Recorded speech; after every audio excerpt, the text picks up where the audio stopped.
Ustaz, apa hukum memelihara burung? Nabi punya sahabat namanya Abu Umair. Abu Umair punya burung pipit, bahasa Arabnya Nughair. Waktu burung pipit ini mati, apa kata Nabi? Ya Aba Umair, ma fa'alan Nughair. Ini dalil boleh memelihara burung dengan syarat sangkarnya besar, makan minumnya cukup, dan diberi pasangan. Jangan sampai burung itu sendirian, tak ada pasangan. Menjerit dia tiap pagi, bi, gitu. Bapak tuh mantap. Padahal orang sedang berteriak minta nikah. Buat sarang besar, kasih makan, kasih minum, ada kolam, ada pokok kayu di dalam, kasih berpasang-pasangan dia di dalam. Kalau burung tu ramai, ada satu yang galak mencotok-cotok, tarik, karena kalau tidak dia teraniaya di dalam. Apakah masuk surga itu setelah ditimbang amal hari kiamat, atau sekarang udah ada yang masuk surga sebelum? Sekarang ini ada tak yang masuk surga? Ada. Siapa? Orang yang mati syahid, letaknya di dalam paruh burung berwarna hijau, terbang ke sana kemari di dalam surga. Tapi belum lagi kiamat, belum lagi hisab. Bonus berjalan-jalan dibawa oleh Allah Ta'ala, memberikan kemuliaan. Sama macam kita masuk istana. Masuk istana setelah upacara bendera. Setelah upacara bendera baru masuk istana. Tapi malam itu sudah ada tamu yang dibawa berjalan-jalan sebagai bonus, karena tamu yang dihormati oleh Tuan Presiden. Belum menjadi penghuni, tapi sudah dibawa jalan-jalan masuk ke surga. Apa pendapat Ustadz tentang Ustadz yang berpoligami?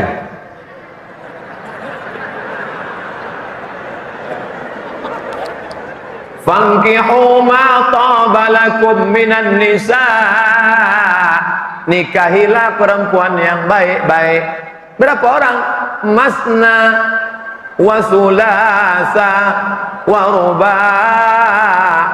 Tak ada nyuruh bini satu.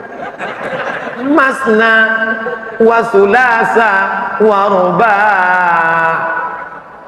Fa in khiftum alla ta'dilu, kalau kamu tak sanggup adil, fawahidah, satu saja cukup. Kalau sanggup adil, maka dua. Undang-undang hukum kompilasi hukum Islam Indonesia tidak boleh berpoligami sebelum izin istri pertama.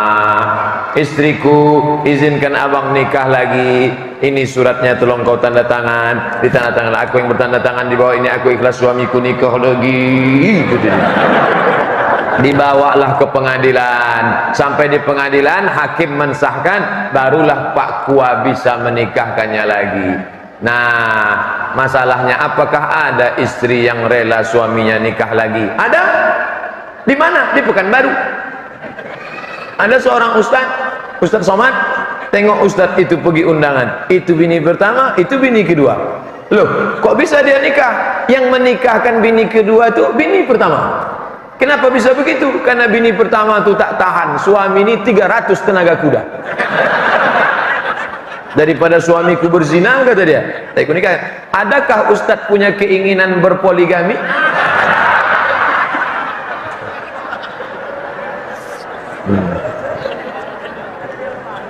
Niat ada, belum sampai lagi. Enggak, tak ada, bercanda. Satu aja ditinggal-tinggal lagi. Bagaimana hukumnya jika sakit karena sihir, mati karena Allah, atau gimana Pak Ustadz? Orang yang terkena sihir, dia tidak pernah ke dukun. Aneh syaratnya. Dia kena sihir, dia pergi ke dukun, tak sempat taubat.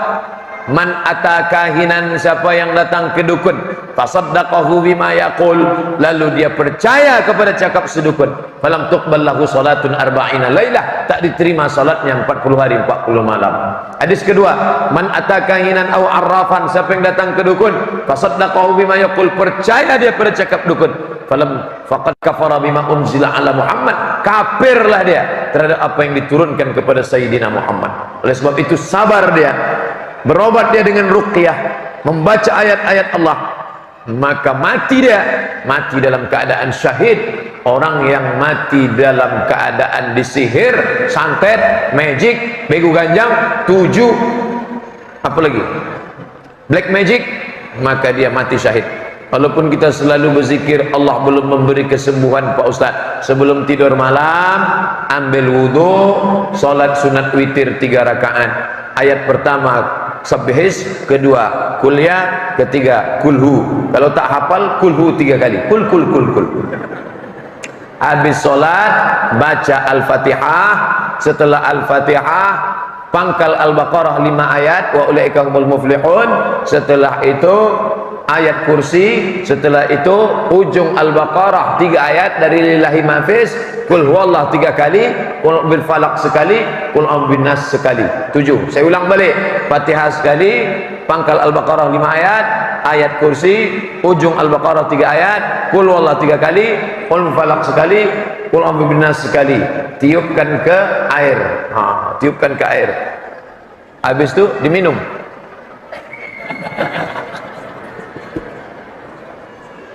Bisa juga ditiupkan ke ember besar, dimandikan. Air yang sudah dibacakan tak boleh dipakai untuk cebok, harus habis mandi. Setelah dibacakan, ditiupkan ke tapak tangan, sapukan ke muka, ke kepala, ke badan, baru tidur malam. Sebelum tidur malam, sehabis maghrib, sehabis asar, habis asar, habis maghrib, sebelum tidur malam. Sunnah Nabi Muhammad sallallahu alaihi wasallam. Apa kelebihan Ikhwanul Muslimin sehingga Amerika Israel membenci Ikhwanul Muslimin? Ikhwanul Muslimin punya sistem politik, Ikhwanul Muslimin punya sistem tentara, Ikhwanul Muslimin punya sistem ekonomi. 3 yang paling ditakuti orang: politik, tentara, ekonomi. Hebat politik, tak ada tentara, digulingkan. Hebat tentara, tak hebat politik, dijegal orang. Hebat tentara, hebat politik, tapi tak hebat ekonomi, maka akan didikte orang. Ketiga-tiga ini punya Ikhwanul Muslimin. Apa hubungan Ikhwanul Muslimin dengan kemerdekaan Republik Indonesia? Presiden Soekarno mengutus menteri menjumpai pendiri Ikhwanul Muslimin, Imam Syahid Hasan Al-Banna, langsung ke Kairo untuk mengucapkan terima kasih karena Hasan Al-Banna mewakili Ormas Ikhwanul Muslimin, partai Islam waktu itu. Status Ikhwanul Muslimin waktu itu adalah partai Islam, bekerja sama dengan rakyat Mesir untuk menyokong kemerdekaan Republik Indonesia. Gambar-gambarnya bisa dicari di internet. Ikhwanul Muslimin, Hasan Al-Banna, kemerdekaan Indonesia. Enter, dapat, download. Kalau sudah dapat, share, bagikan ke kawan-kawan. Sudah saya download kok nggak dapat Pak Ustadz, paket habis. Saya ingin bertanya tentang riba. Sebuah keluarga kecil, suami, istri dan anak. Sekarang suami sudah berhenti kerja karena menghindari mudarat. Istrinya juga begitu, ingin menghindari mudarat dosa riba. Istri bekerja di bank tapi masih mempertimbangkan. Bagaimana jika suami istri berhenti dengan kebutuhan biaya hidup? Syekh Yusuf Al-Qaradawi, ulama Ikhwanul Muslimin, sekarang tinggal di Qatar, di ibu kota Qatar namanya Doha, sebagai dosen Fakultas Syariah Ilmu Hukum Islam. Kata beliau, kalau orang itu bekerja di tempat riba, kalau dia keluar dia bisa mati karena tak makan, maka dia memilih antara dua, pilih mati atau pilih riba. Tak boleh pilih mati, maka dia boleh pilih riba dalam keadaan darurat. Dalilnya akhafud dararain, boleh memilih mudarat teringan ketika pilihannya antara dua, mati atau makan babi. Boleh makan babi, tapi jangan lama-lama. Sementara dapat pisang, setelah dapat pisang tinggalkan babi.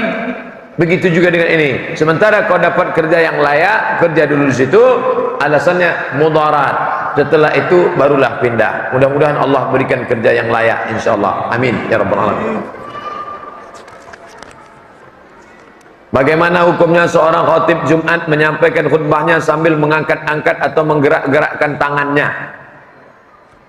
Jamaah Jumat sekalian, maka marilah kita, maka tangan yang sebelah itu pegang tiang mimbar.